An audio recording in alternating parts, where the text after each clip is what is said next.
And once again on the United Podcast Network, you are paying attention. And here's your host, Tom Duggan. That's what they tell me. Hi, how you doing? We have this little podcast thing that we do here every week on Tuesdays from 2 to 4 at Studio 21 Podcast Cafe on the second floor of Two Guys Smoke Shop. I want to thank Dave Garofalo for partnering up with us to try and get this going. We're always looking for sponsors. See the ads at the front on the desk? Those are sponsors of the show. It's like for as low as $50, you could be sponsoring the show every week. Please get in touch with us. You can email me at valleypatriot@aol.com, or you can find me on Facebook. We have a great crossover package. So if you want to advertise in the Valley Patriot, for one price, you could print ads in the Valley Patriot, web ads on the Valley Patriot website, and ads in the front here and mentions here on the podcast, as well as when I go live on Facebook. Guy sitting next to me who looks like Satan was my co-host on WCAP for, what, at least 10 years, maybe? I would say approximately 10, 11 years. Yeah. Something like that. And he drove me crazy, and I hated him. And so we started to do this show, and when we decided to that's why you begged me to come on the show. I did. Yes. I'm getting to that. So when we started the show on our first week, it was a great show. In fact, it was our highest rated show. Our first week was the highest rated show because we had 4 police chiefs from 4 communities talking about the opioid crisis. It really went well. And at the end of the show, like, I'm watching the video and it's great and everything. And we did our second show and I watched the video of that and I kept thinking, there's something missing. Like, there's something that this show needs. And right around that day, somebody sent me an email complaining about one of our old podcasts on CAP that they were listening to. They just randomly found it online. They were listening to it, and they wanted to complain about everything we said, especially you. They hated you. And they spent like a paragraph hating me and like 6 paragraphs hating you. And I said, aha, that's what we need on paying attention. We need to get Paul back here. We need to get more haters on board. See, haters get ratings. Yeah, they do. You know, they give ratings. Yeah. So you just got to do this here. I'm just going to make it a little closer. Right. There you go. There you go. So Paul Murano, tell people a little bit about yourself. You're going to be my co-host on the show every week, always when you can get here. And then we do have a guest here. We're not going to make him wait, but tell people a little bit about who you are, what you do, and how you're going to drive me crazy live. Gosh and a half. I don't know. Who am I? I was born in Massachusetts. I live in New Hampshire right now. I teach at a couple of colleges, local colleges, philosophy and theology. I lost my mic. Your microphone doesn't seem to be on. Maybe I'm on the wrong mic. Maybe that's it. Maybe I'm on the wrong mic. Let's see how that works. Sorry, that's there much you go. better. All right. So, yeah, I teach at a couple local colleges. I do a radio show, Beneath the Surface radio show. You're welcome. Yes, I've been doing it actually I didn't even realize she was wearing boots. Now I can't even pay attention to anything you have to say. thought I was saying something important. You were. This week is my 5-year anniversary in the Beneath the Surface radio show. Thanks for the invite. I appreciate it.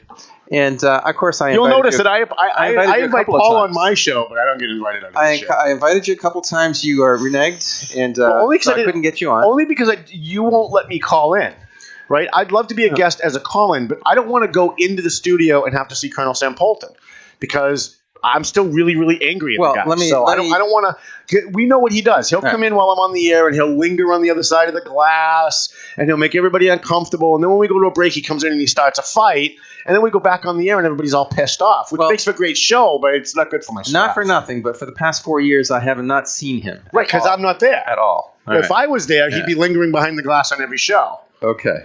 All right. Here's a guy who not to dump on Colonel Sam, right? But here's a guy who, when we were doing radio, literally suspended me from the show because I said I wish Barack Obama would die in his sleep. That was enough to suspend me from no free speech whatsoever. I didn't say I wish somebody shot him.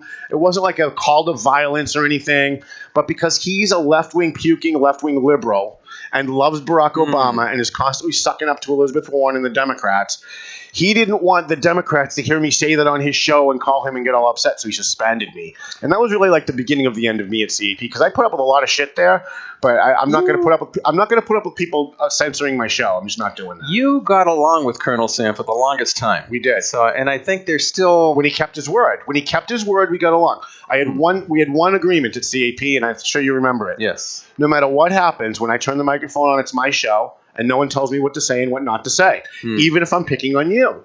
Yes. And for the first 5, 6, 7 years, he was fine with that. I could go on and I could make fun of his voice. I'm Colonel Sam Polton. You shouldn't talk about Elizabeth Warren. Elizabeth Warren's my friend. And he didn't care. Like, he would laugh and he would find it funny, so I would do it more. Until one day he started getting phone calls from Elizabeth Warren supporters. And then all of a sudden he was micromanaging every flipping thing that I said on the show until he started suspending me for stuff. So now we're here. And people don't have to have to worry about getting raped when they come in. They don't have to worry about like rats running around the studio. It's pretty good days. Well, just to go the opposite way, if anybody wants to listen to WCAP from 10 to 11 p.m. on Monday evenings, Beneath the Surface Radio. Yes, and when is Cindy on? One of our... Cindy is right after us. Yeah. So at 11? Yes. 11 o'clock on Sunday nights. On Mondays. We're on Monday nights. I'm sorry, I apologize. So it used to be Sundays. The first year, it was Sundays. That's when I used to see Colonel Sam, because I went right after his show. Right. So we were scrambling to get him out of the way. And, he's not a bad guy. He's just too much of a political whore to do any business with the guy. I mean, politics is more important to him than money. I literally walked in with $3,000 worth of checks for sponsors for the show, and then he yelled at me for an hour about something I said the week before, and I'm like, I just fucking handed you money. What are you doing? What are you doing? But now we're here at Studio 21 Cafe, Podcast Cafe, and no one can tell us what to say and what not to say. Gabe Garofalo is great. We sat down to negotiate this show, thanks to John Bergeron, and he said, these are my requirements, and they were all good. And he said, do you have any requirements? I said, I have one requirement. The minute we go on, no one tells me what to say or not to say. That's all I ask. If I can be free to be me on the show, then that's the only thing that I require. And he agreed to that. Oh, the other thing was that we own the material. So if we ever leave here 5 years from now, there's a great interview we want to use somewhere else, we can use it. Those are the only two things that I ask for. I'm very low maintenance. So I guess if I ever want a little passion out of you, all I have to do is say the word Sam Polton. No, the two words. I'm okay with Sam. Right.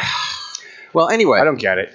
Other than that, I do that radio show. I do a column for Valley Patriot once a month, and I'm a part-time musician too. I have a one-man band gig that I do oldies from 60s to 80s. Now, Penny came to see you one day, right? Penny came to see me one day. She loved it. Yeah, that was real fun. She was singing and dancing. I thought it was interesting that my ex-girlfriend went to my friend's gig, and then live podcasted it. I don't know. Yeah, whatever. She was good. I got a redhead now, so I don't care. Do you? Yeah, I do. Tell me about it. No, we're not going to do that at all. No? No. Is it natural red or is it bottle red? I'm going to say it's natural red. Natural red. Yeah. Okay. All right. So she is. See, anybody else would have asked me how I know that, but he didn't have me. No, I'm not even going to ask. So you've been seeing, quote unquote, her for a little while? Yes. Seeing. Okay. Yes. I don't even know what the definitions of premarital relationships are anymore. Right. I'll just say seeing. Okay. Very good. All right. Good. All right. So Paul is going to be my co-host now from now on. Let's take a really, really quick break. Do we have a quick break, or does it have to be 3? And we're going to bring up Superintendent Receiver, and now, as of the end of the school year this year, he's going to be the head of the Department of Education. This is a guy that I ripped to shreds when he came to Lawrence, called him a left-wing lunatic. I thought he was really here to change the politics of what goes on in the school system and make it like a left-wing breeding ground. Boy, was I wrong about that. We'll be back after this. So paying attention.